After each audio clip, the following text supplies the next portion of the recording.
Hey, good morning and welcome to Breakthrough Walls. I'm Ken Walls and I am your host.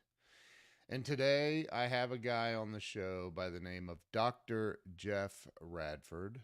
Dr. Jeff sent me his book, and he's friends with Don Green and some really amazing friends of mine. And I can't wait to hear this guy's story. So do me a favor and share this out. No matter where you are, go ahead and share this out so everybody in your sphere of influence can jump on here and listen to Dr. Jeff's story.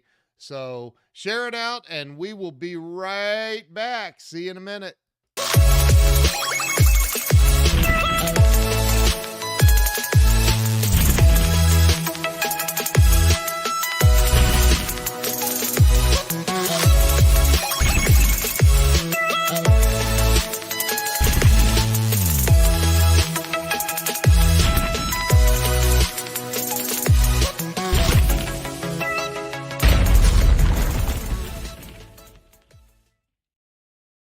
All right, we are back, and I see that my mother-in-law is watching over on Instagram, so we're going to have to behave ourselves. Let me bring Dr. Jeff on the show. Jeff, welcome to the show. Hey, thanks, Ken. Thank you so much for the opportunity. And since your mother-in-law is watching, I will definitely stay straight here. Good. I didn't have concern about you. It's more about me. So Jeff, I don't know a lot about you, which is what I like. I like to interview people I don't know a lot about, so I can learn more about them and share that with my audience. So, let's just start with, where were you born and raised? Where did it all begin? Yeah, interesting story. So I was born in a little place called Asheboro, North Carolina. And I have moved, Ken, when I was young, like 7 or 8 times. My dad was a pastor in North Carolina. And anytime we had a family meeting, we were getting ready to move. So I knew when the family meeting was called as a boy. Excuse me. I knew it was a family meeting that my dad was getting ready to announce we were going to the next church. Wow. So moved around, changed schools, all in Eastern North Carolina area. And then when I was around 12 years old, I moved to the state of Virginia, and I've resided in Virginia ever since. Won't tell my age, but yeah, I guess I will tell my age. I'm 49 now, so I've been in Virginia quite a long time, and it's home for me. Wow. I love Virginia. Virginia is such a beautiful state. Yeah. Beautiful, beautiful state. Yeah, I live right here just on the Tennessee border, Ken. Little place called Bristol, Virginia, right in the mountains here. So we have all the seasons, and it's just wonderful people. And it's gorgeous, especially as fall starts setting in. Yeah. It's just gorgeous in that area. So absolutely been through there many, many times. So you grew up a pastor's son. And how many kids were there? So I have 2 other brothers. My older brother and I really grew up together. And then my younger brother, I think, was a surprise because he was 13 years younger than me. And all of a sudden I'm 13 years old and there's another boy coming to the family. So it's really my 3 sons for our family here. Yeah. So you definitely that's definitely a surprise. Yeah. Nobody plans that, I don't think. So growing up as a and I don't what denomination? Just Church of God denomination, headquartered out of Cleveland, Tennessee. Church of God. Church of God, which is a Pentecostal church. It is, yes. That's the church I grew up in Ohio. Wow. Yeah, wow. That's what I grew up in. So which is a very strict church, by the way. So talk about what it's like growing up as a pastor's son, and that had to come with some somewhat strict rules and regulations, I would imagine. Yeah. I think really at the time I probably was disgruntled about it, quite honestly, because there were a lot of things that maybe my friends were doing that I couldn't partake in. Couldn't go to the movie theater. Certain things about my clothes that I was restricted on.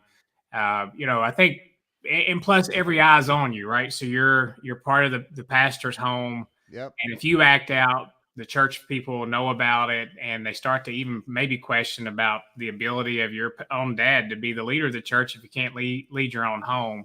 Right. So I knew that there was some pressure surrounding that. But, the more that I've grown up in life and had my own family and had two children of my own, I've become more appreciative that my family, my mom and dad, were doing what they knew to do.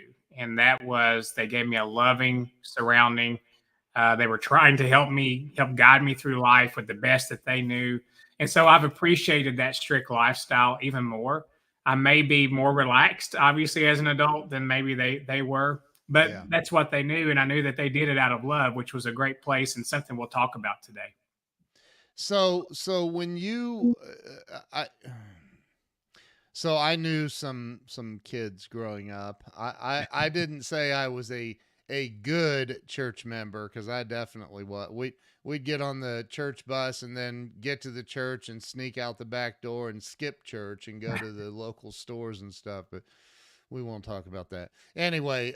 So you know, I knew some kids, boys and girls, growing up that their fathers were leaders of churches or pastors or whatever, and there was a certain amount of them. I would say a big percentage of the ones that I knew that rebelled.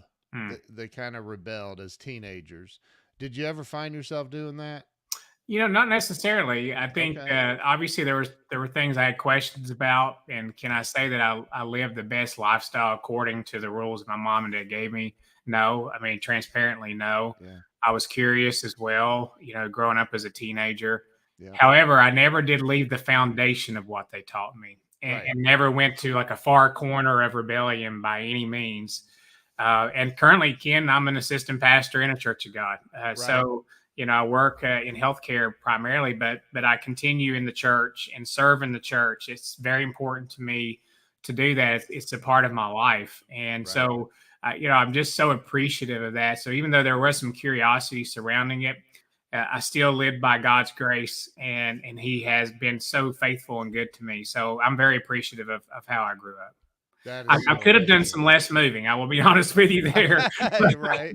Right. but I think it prepared me in leadership to be able to talk to anybody. Right, Right. I had to. So Yeah. a lot of it, I've looked back in a positive way Yeah. to really make sense of it, and I've seen how those things have been applied to my life now, and it really was and has been beneficial. Amen. Amen. So talk about when you go through all of this as a kid, as you're growing up. Did you have any challenges that were significant or life changing as a kid, as a teenager? Not necessarily. I think that the challenges came as I started to get older as a teenager because I had been so sheltered. I thought life was in this little bubble and everything was good. I mean, think about it, Kim. When I was growing up, and I don't know how old you are, but maybe when you were growing up, we had three channels on the TV, and Yep.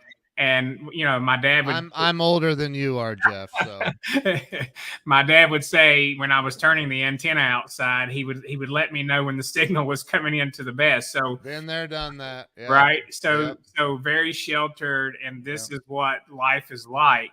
Yeah. But then as I started to get older and realize this is not what the world is like, Mm, I think it was quite a surprise for me to yeah. look at some of the things that we dealt with when I was growing up, but also to where we are today, which is on a whole different level than where it was when I was growing up. So, I don't think there was any major significant events necessarily. It was really just trying to figure out that there was more than the bubble that I had been part of, Yeah. and how do I navigate through that? Right. Right. Whether that's through the school setting in high school.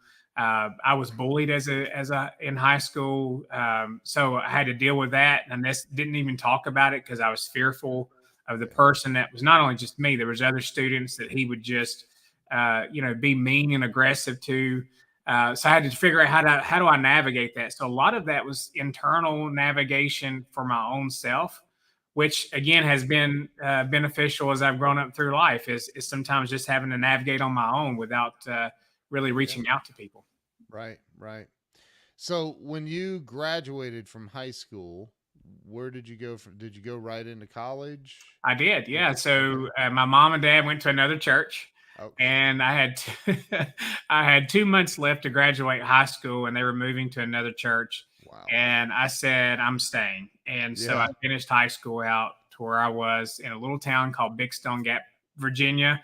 So Okay. shout out to those people, which is near Wise, Virginia, which you Yeah. both know. You and I know Don Green's from there and Yeah. Napoleon Hill. Yeah. So, when I graduated high school, I finished school, and then I went to college there in Big Stone. And really, my healthcare career, Ken, started in Big Stone Gap on as a member of our local rescue squad there. I was a junior member in high school, Wow. and I wanted to join because my dad was a member. I wanted to spend more time with him in that area, so we would have more things in common. Yeah. But quickly, I figured out healthcare was the realm that I needed to be in because I love serving people and taking care of people. Wow. So we had one car, and that was my dad's car, and he did church business with the car. So I would ride on a 10-speed bicycle when I first started in healthcare through the streets of Big Stone Gap, Virginia, when my radio went off that there was a call, and I was going as fast as I could on that bicycle to get to the rescue squad building. So that's Wow. really how service started for me in that small town in Big Stone Gap. But I did stay there to continue the point, and I went to a local community college because while being a member of the rescue squad, and this is what God does, He puts people in your way that are mentors that you want to emulate and be like. Yeah. And I saw another nurse in an ER, local ER at Lonesome Pine Hospital in Big Stone Gap. And I wanted to be just like him. He commanded the scene. He was very knowledgeable. He took great care of patients. So I decided to enter into nursing school. So yes, I Wow. stayed in Big Stone Gap. They moved on to another church, and I decided to go to nursing school. My mother-in-law, who I'm not sure if she's still watching or not, but she's a nurse. Oh wow, For yeah, yeah. retired nurse, but she was a nurse for many many years. So you went to nursing school and um well, I don't know. Do you meet a lot of male nurses? No, Yeah. we So were. so you're like, well, I was bullied in high school. Let me see if I can pick a career. Maybe I'll get bullied a little bit more. Yeah, you're exactly right. We were definitely a minority. I think there was a handful, 4 or 5 male students in the class, for Yeah. sure.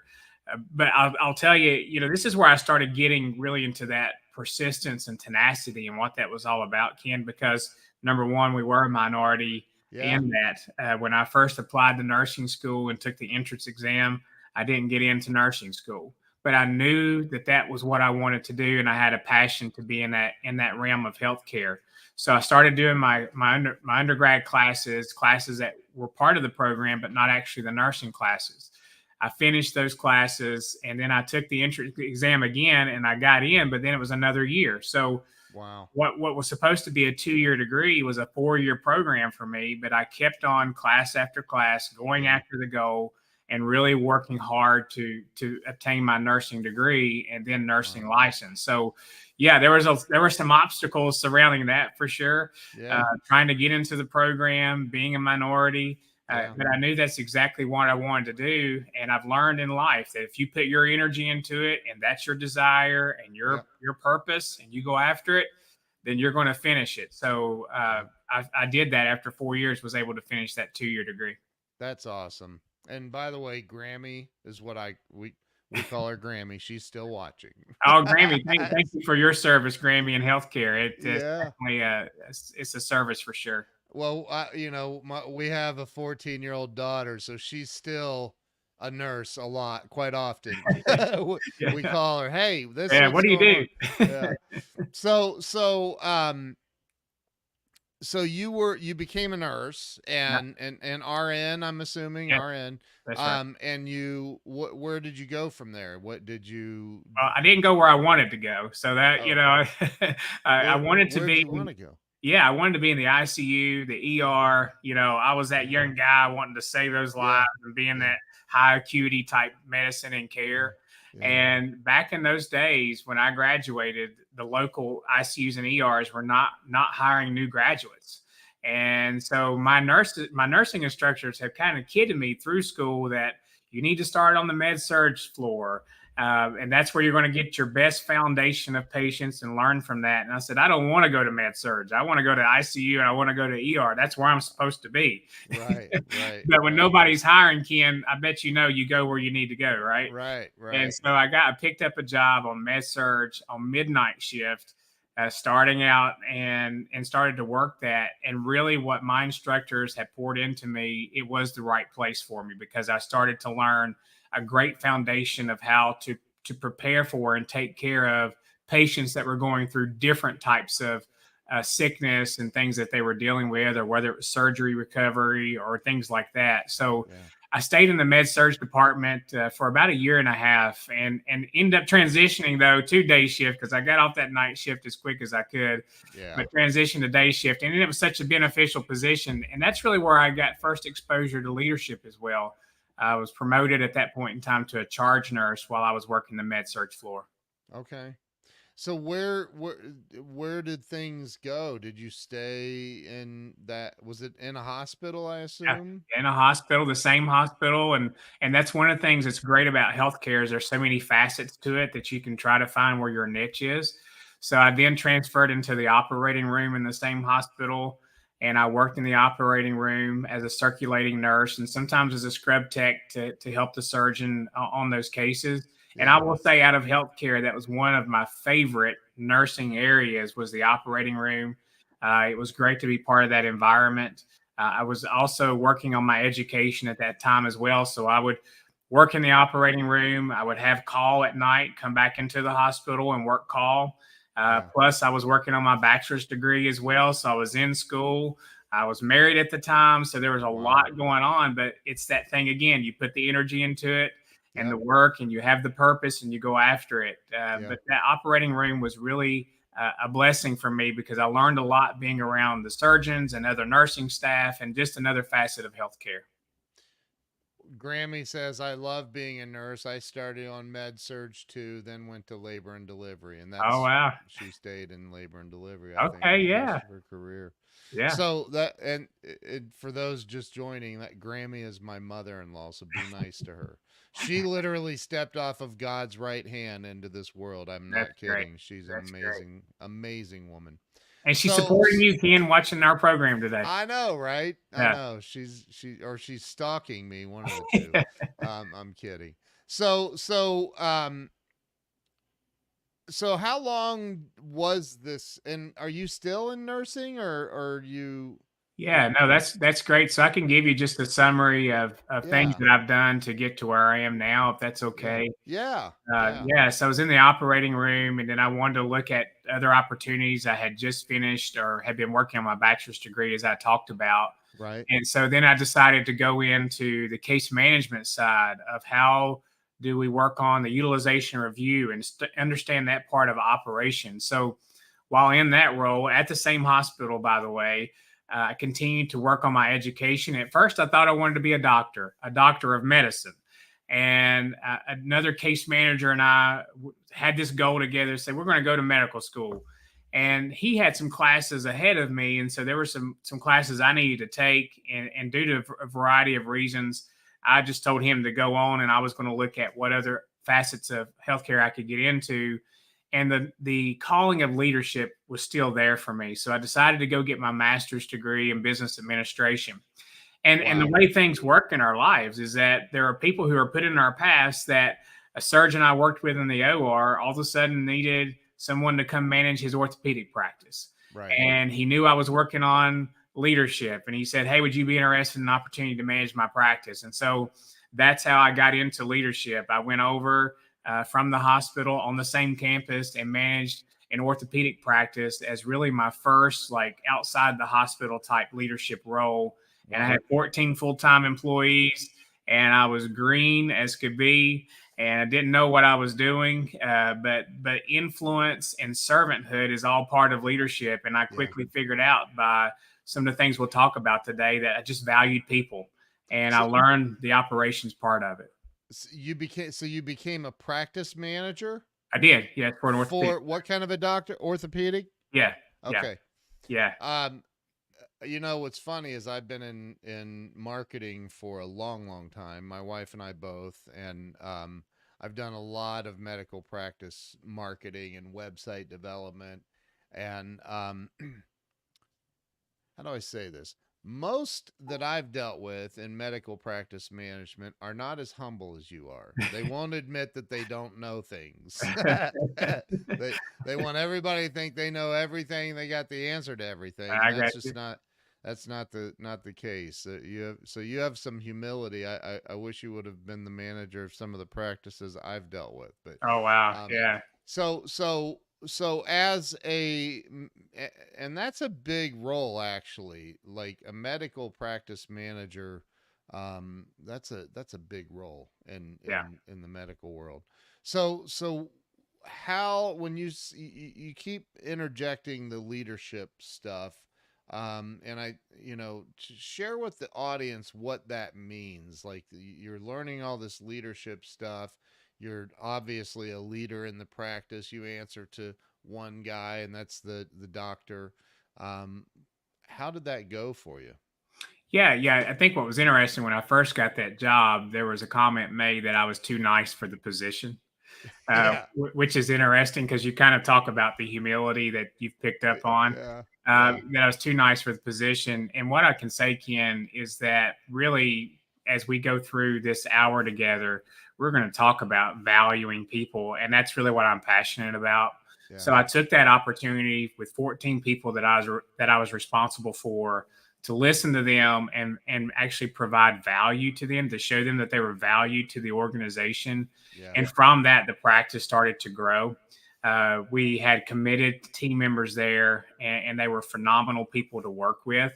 yeah, It was so old school, and not the fault of the prior practice manager or the orthopedic surgeon who owned the practice, but I was handwriting payroll checks back in the day, and so I had to I had to streamline that and work with an accountant. We started printing checks and kind of yeah. getting it back into where it was more modern as far as the practice was concerned. But to your question, is it was really the opportunity for me to kind of test the ability to show people that they're of value, to be humble, to listen, to understand people, while helping make operational decisions based on that information I was getting from the people I was serving. And it worked very, very well, and the practice started to grow. That's amazing. Yeah. And I would imagine that some of your I don't know if at this point you weren't, I don't think you were a pastor yet, were you, at No, that point? no. But you had been brought up and certainly observed some pastoral skills that I would imagine you learned to apply in your navigation of this leadership role.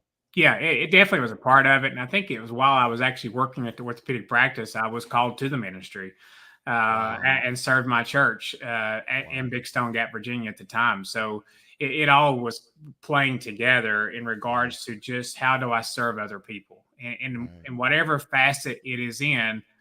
My opinion is that we are called here on earth to serve other people. And so Yeah. how can I serve other people? And whether it's in the church or an organization, whatever it may be from, that's the purpose. And so, I was looking for opportunities to do that. And so it was a blessing to be called to the ministry while I was in part of that practice.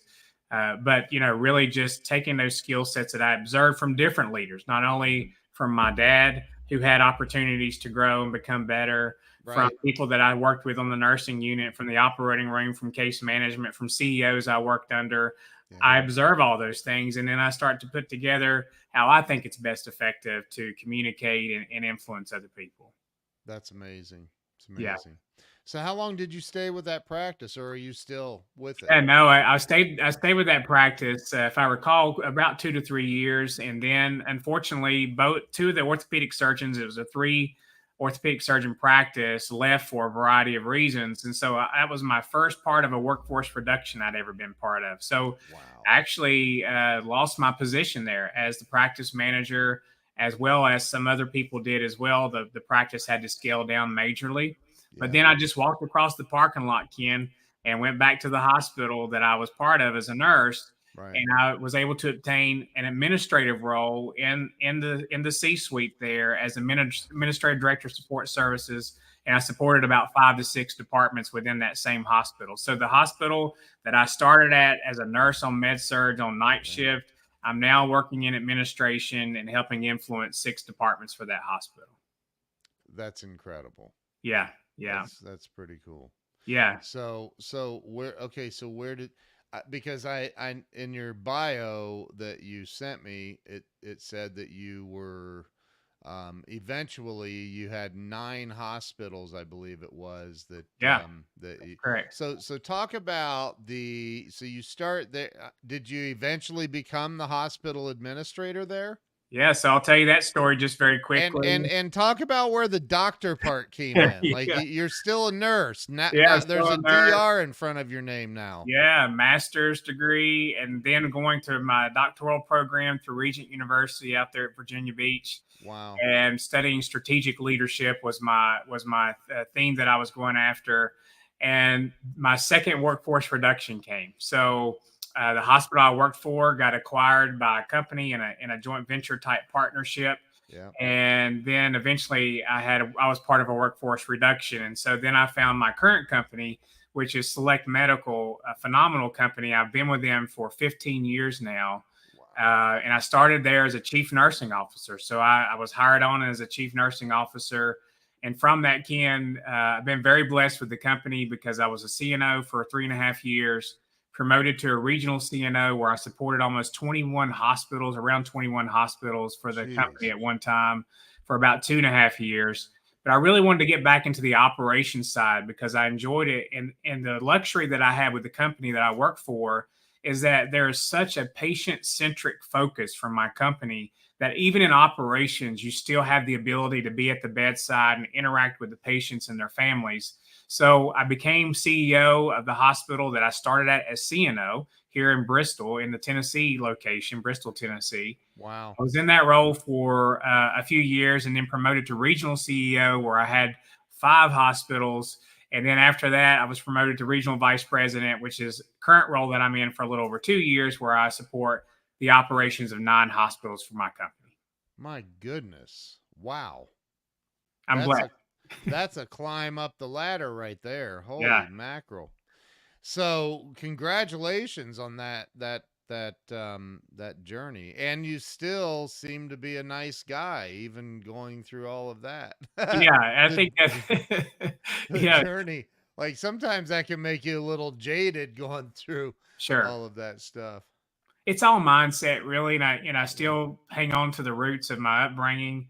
I don't forget that guy that was riding that 10-speed bicycle trying to get to the rescue squad building. I don't forget the experiences that I've had throughout my career. I don't forget working as a CNA when we didn't have any CNAs. As a CEO, I would help the CNAs, whether it be day shift or night shift. And I'm not saying that to highlight me. I'm just talking about the humility part and the calling to serve other people and how we Yeah. invest in other people. Because if we're willing to do that as leaders and recognize that we wouldn't be leaders without the people we serve, Yeah. Yeah. people talk about the organization, the organization, the organization. And I truly believe in the organization, but I Right. also believe in the people in the organization. And when the highlight and the focus is on the people, that's when the organization thrives. That's the whole belief system that I have.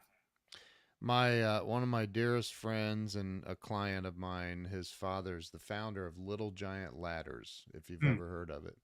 Third largest ladder company in the world, and they're out of Salt Lake City.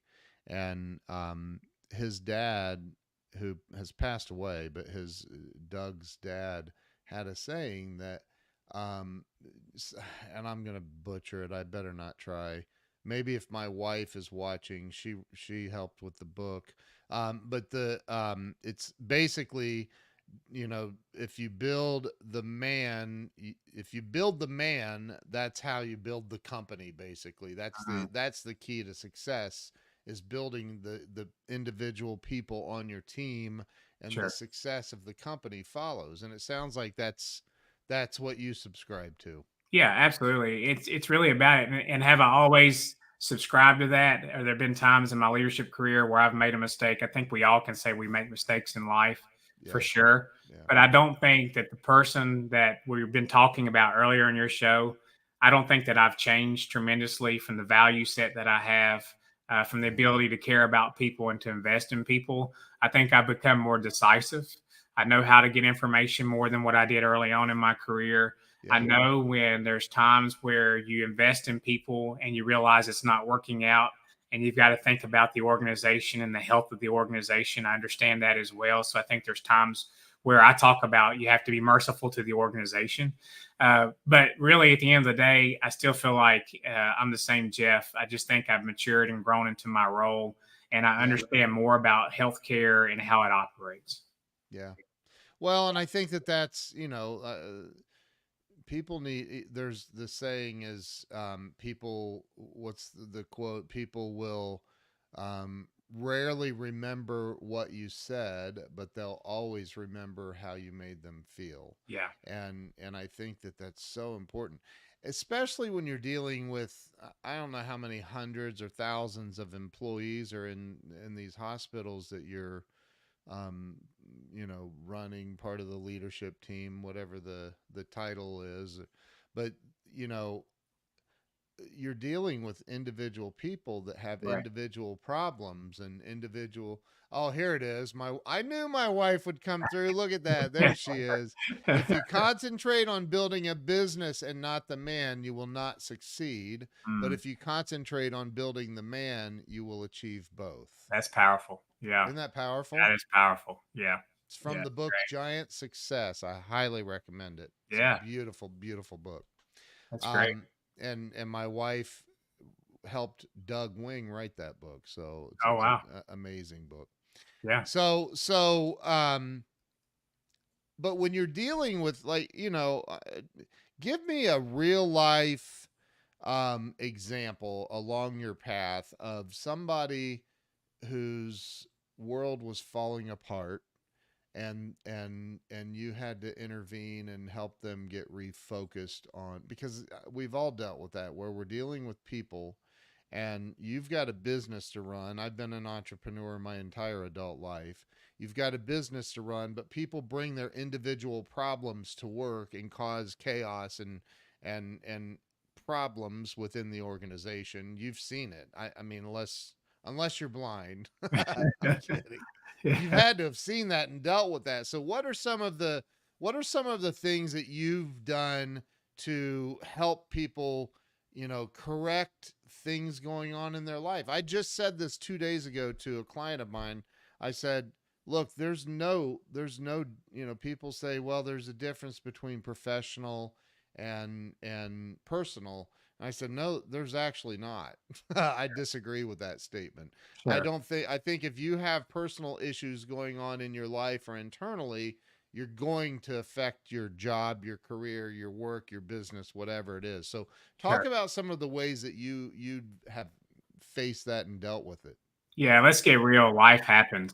Life happens. You may be working for an organization, but life still happens. We live in That's right. life.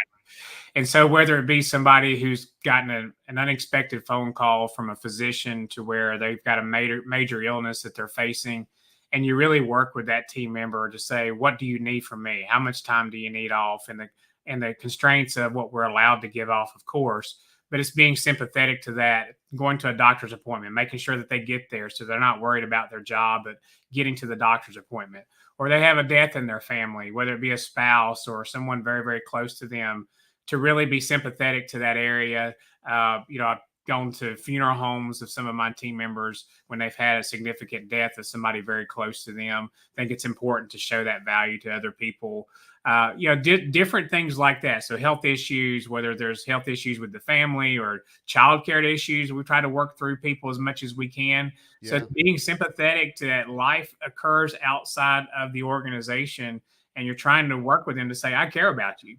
And Right. and what can I do to help you? Because really what I have found is that when you extend that hand out and show that compassion to other people, then they are committed to your organization and to you. They want to do what they can for you. The influence is there because you've reached out in such a way versus having a hardcore approach to where that's just not going to work and they go on. That's just not appropriate. And you have to kind of weed through people who take advantage of that and people who don't. I mean, people are people as well. And so as a Yeah. leader, you try to sort through. But I think number one is that most people want to do good. They want to provide value and they want to be cared about. And so when you Yeah. mix that into leadership, into the organization, they become committed to the organization. Man, that is awesome. What I agree with you on all points. Sure. So you we'll fast forward a little bit. I don't know how much we're going to fast forward with this question, but you recently wrote a book. I don't know if Yeah. it was recent, right? Well, I wrote it in my doctoral program in 2007. So this was Oh, my final project that I was writing on okay. in my doctoral program, and then I decided to publish it. And so it's been out for a while. Okay. But Well, then I recently received this book. How about that? I'll tell you though, it is still fresh content, Ken, because to me, the society that we live in today has a need for leadership that is not divisive Yeah. and leadership that cares about people and not just says the words, Yeah. but they prove it in their action. Amen. And so, when I look around the world, in whether it be in different facets of the world, whatever that may look like, what I see is a lot of divisiveness, Yeah. a lot of hate, a lot of anger that's out there. Yep. And what I do know, traveling to my hospitals and being in different communities and going throughout the nation, United States, on my travels, there are still good people. And good people want other good people to interact with, and they want to serve, have a purpose themselves. And if they can connect with the right people that value them, then they're going to go for that. And so I'm finding that even in my own life in the last few weeks, some commonalities that you and I have of meeting people, and they truly want to help and they truly want to serve. So I've got good news for your viewers today. We still live in a good world. We still live in a good country, and there's still hope. But we need to bind together and take some of these principles of love and compassion and forgiveness, which is a powerful word. Yep. And if we implement that in our lives and help other people, the world can still change for the good. I have 22 years sober by the grace of God and a lot Wonderful. of hard work. And I'll tell you that the number one for years I tried to do it on my own, and I there was some forgiveness that needed to happen in my life, and I remember talking to a friend way back when I first got sober, and I said, I've tried to forgive that blah blah blah, and this guy said, you need to stop trying to forgive. You're not going to do it. You need to ask God for help. Ask that, whatever you call it. I call it God. Other people call it other things. But whatever that power is that's outside of you, that's greater than you, whatever you refer to it as, like I said, I refer to it as God. Right. Ask for the guidance and the ability to forgive others and yourself. Is a big one. Like, forgive yourself. If you forgive yourself, you can change the behavior.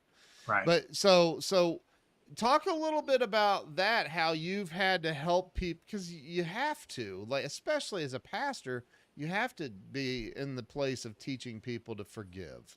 Yeah, and I'll tell you, Ken, and no disrespect to the church as a whole, not to the church that I am an assistant pastor at Adoration Church here in Bristol, but the church as a whole, there is a concern that we have become a judgmental church, whereas we need to be a restorative church. Because in the examples of the Bible, and in the examples of my life, and I'm hearing from your life, that's what you and I have received. We've received restoration from God, who we're created by, and we're made in His image. But when the church becomes to have an attitude of snubbing their nose at people that need restoration and forgiveness, people will no longer go to the church.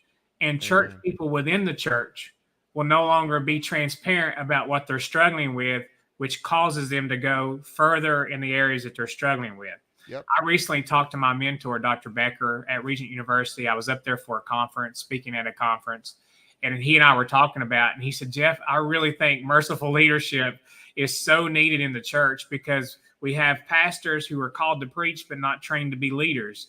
And what the problem in that aspect is that they get influenced by judgmental people, and all of a sudden the church is no longer the place to be restored.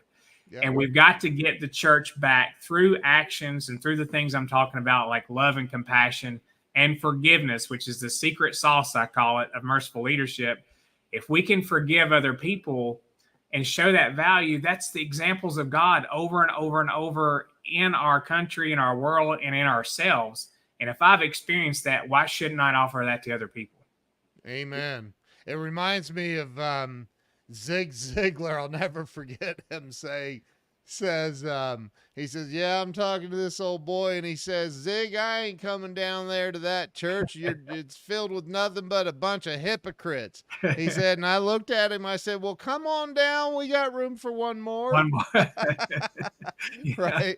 But, you know, I mean, I agree with you. I think that there are so many churches, whether it's the Church of God or non-denominational or whatever it is, that are looking down their noses at other people. It's like, dude, do you understand why Jesus died? Like, do you get it? Do you not get that? Like, he didn't do it so you could be a judgmental idiot. Like, he did it so you could be filled with grace. Yeah. And also extend that grace to other people. So yes, I think that's the example he did give us, and that's what merciful leadership talks about. Yeah. And when I was focusing on, because I studied several, thank you. When I studied several, and it's on Amazon, by the way. When I studied several leaders and different types of leadership in school, because that's what my degree was in. You know, transformational, transactional, and different types of leadership. When I started working with Dr. Becker, who was my co-chair on the project, we started talking about, I said, you know, Dr. Becker, there's room for something else. And that is, and I started to list the characteristics of a merciful leader, which would be forgiveness being number one. Yeah. And I said, if we actually incorporated these things into an organization or into a church or whatever it may look like, right, the power that it can have on the people that we serve would be tremendous. And so, yes, if we're results oriented, that's great. But how do we get the results? It's the people that get the results, right? We can't lose sight that the people get the results. You know, I write about that it's no longer the factory job where somebody's looking out a window with their finger pointing down on people who are just machines and robots who are getting results for the company. That's not the generation that we live in. And we live in a multi-generational workforce.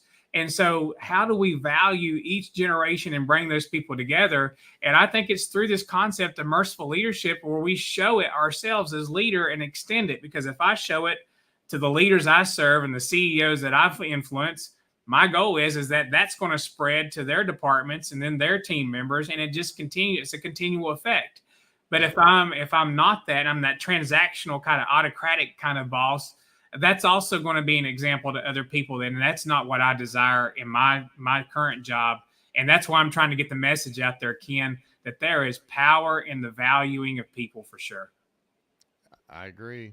I mean, I think that, you know, there are certainly, this is just me interjecting my opinion, by the way. But there's certainly times, you know, the carrot and the stick philosophies in leadership. I think that they both apply at the right time. Like, there are times when, you know, you've got to be stern. You've got to say, wait a minute, you're taking advantage now. Don't mistake my kindness for weakness. That's right. One of my favorite quotes. Right? Yeah, sure. So, So, can you touch a little on that? When do you know when to use which one? Sure. And I'll tell you, growing up as a kid, I had consequences, right? So I knew my parents loved me. I had no doubt about that. My parents loved me, but I knew that if I did something that was against their expectations, or if I didn't tell the truth, or I did something that was wrong versus what they told me to do, there was an associated consequence of that. So I'm not even, I'm not even for getting rid of consequences. I'm not for this free workforce that everything's just fine and there's no rules, because you have to be guided and have rules. But what I think is that even if you're doing a disciplinary action with somebody, which is required, when you're doing that disciplinary action, it's really how can you and I prevent this from happening again, because I value you as a team member in my organization. And so this is a consequence because of that action. However, I don't want to have to do this again. So what tools do you need to ensure this doesn't happen again? And how can I help you show that you're important so this doesn't happen again? That's a whole different feel than a consequence with no words, or a consequence because it's a task, or a consequence with a mean spirit behind it. If there's dialogue saying, how can I help you as a leader? And how can I help you prevent this? That's a whole different experience for that team member. And then they also decide, Ken, whether or not they improve themselves. And so that's where the leader's always evaluating and learning the workforce and learning that individual. And if they're not improving, I talk about that's when you're merciful to the organization and knowing that organization, that it's not a good fit for the organization. So there is that association with that for sure. There's nothing wrong with that, and it's required, but it's how we handle and conduct ourselves in that interaction. So, I mean, 99% of the people who've been on this show are entrepreneurs. And I guess to some degree you are, although you work for a company. I like to talk about, because I think that one of the biggest, how do I word this? I think one of the biggest sicknesses in society today is people stopped dreaming. They stopped believing that there's something better and bigger. Look, I'm going to be real. I'm a Christian, and I believe in the afterlife and heaven and all of that. I do. But I also believe that, we weren't put here to be broke and poor. And, sure. and Don Green and I have had some really great conversations about this, actually. I believe that, we're supposed to have abundance in our lives, financially and everything else. So my question, saying all of that, is leading to a question for you. Hopefully you don't believe opposite of that, or this is going to be a bad question. But what do you think stops? Because look, I've been homeless as an adult, and I've been wealthy as an adult. And I'm here to tell you that wealthy is way better. Sure. Okay. So people that say money is not the, answer to everything, I kind of disagree. It will make you happy. Even if you're really, really miserable, if I handed you $100 million check that was good and it's yours, you're going to feel happier, even if it's for a fleeting moment. So I think that people are missing out on what's actually possible in life. And you're dealing with all of these employees in these various hospitals. Is there anything you do to help people dream and be bigger and think bigger and have more in life? Yeah, so I want to get jazzed up about this, I believe, a little bit, because I'll tell you, I've been that guy. I've not been homeless, but I've been that guy that has seen so much more potential in myself. Yeah. And then I get excited about it, and then the energy goes away. And then I'm kind of stale for a while. And then I get turned on again to things that I feel like that I know are out there for me. And whether somebody fails me, or I invest in a program that doesn't work, or things like that, then I lose the energy again.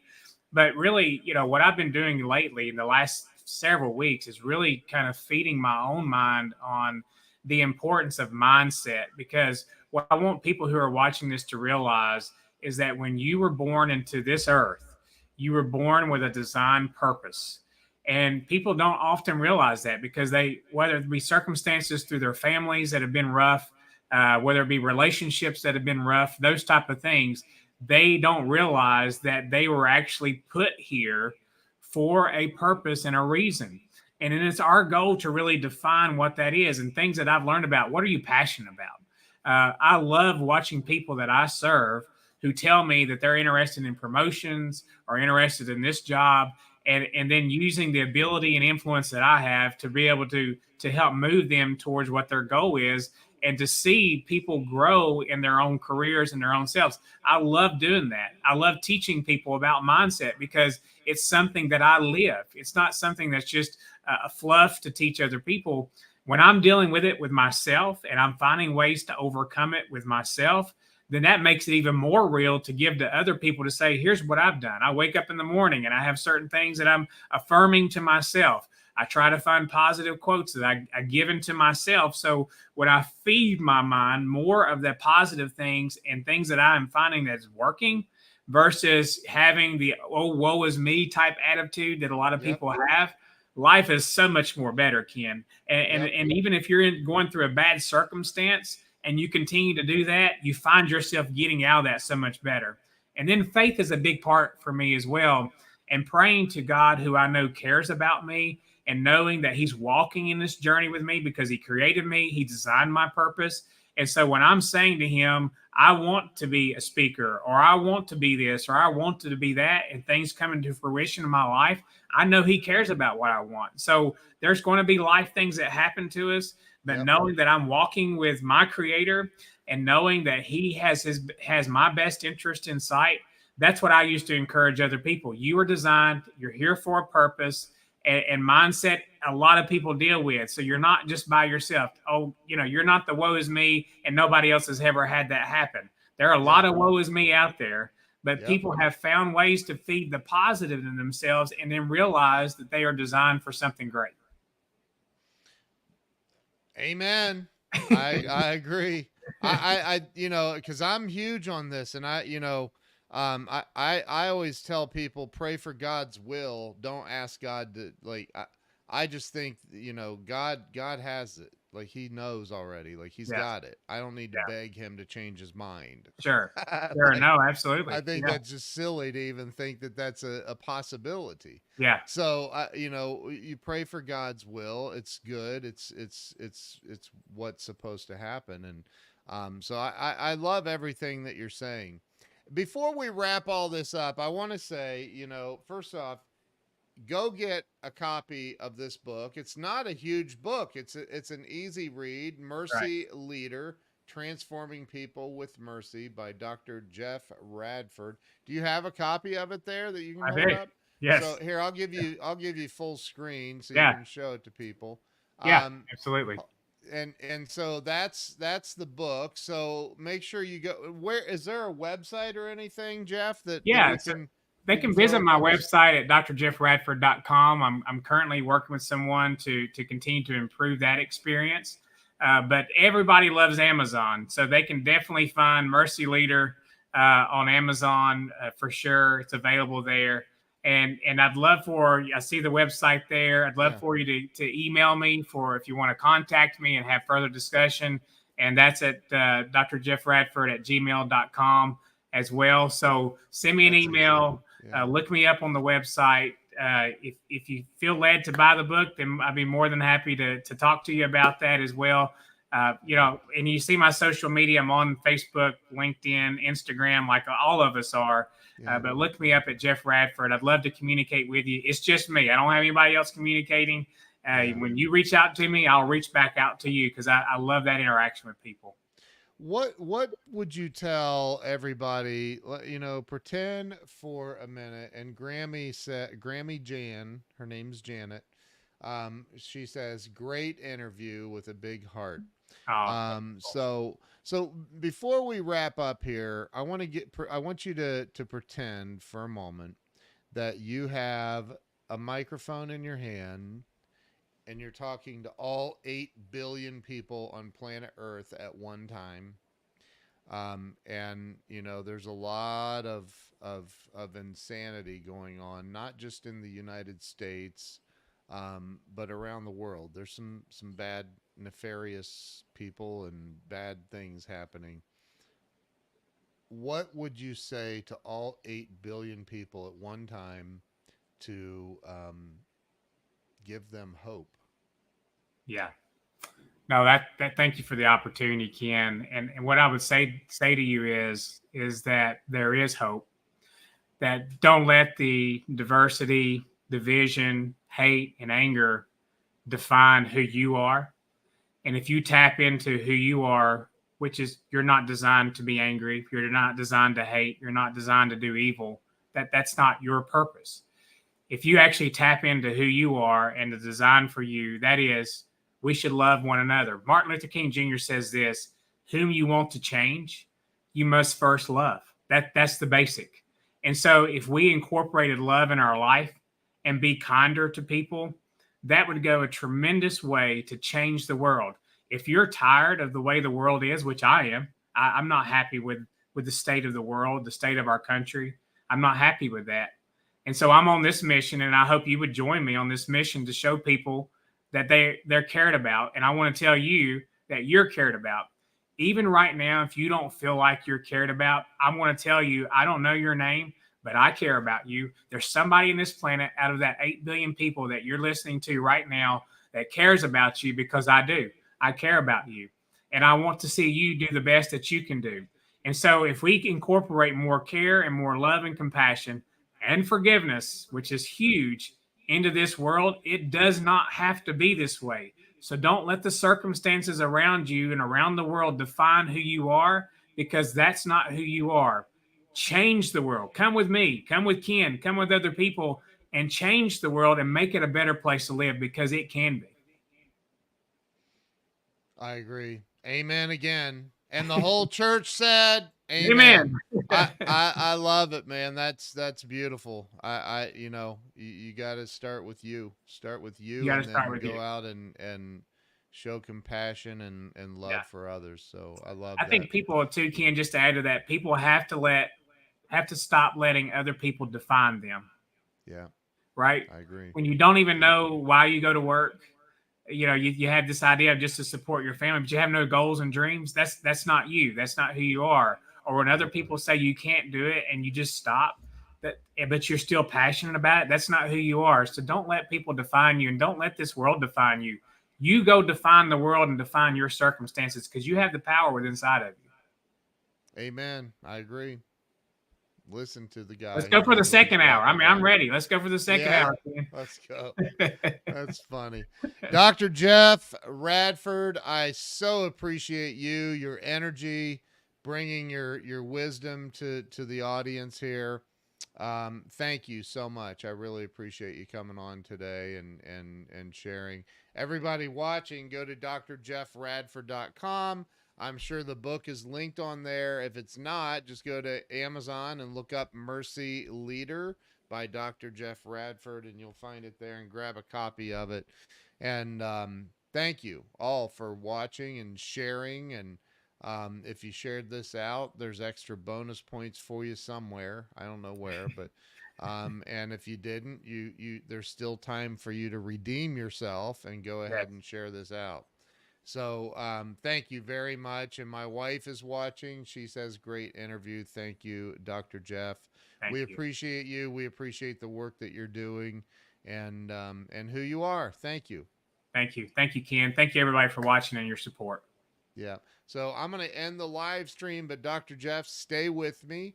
And I promise I'll be back on with you. Thank you to everybody. Have an awesome day. And we will see you all soon. Share this out. Come on, share it out. Thank you. See y'all later.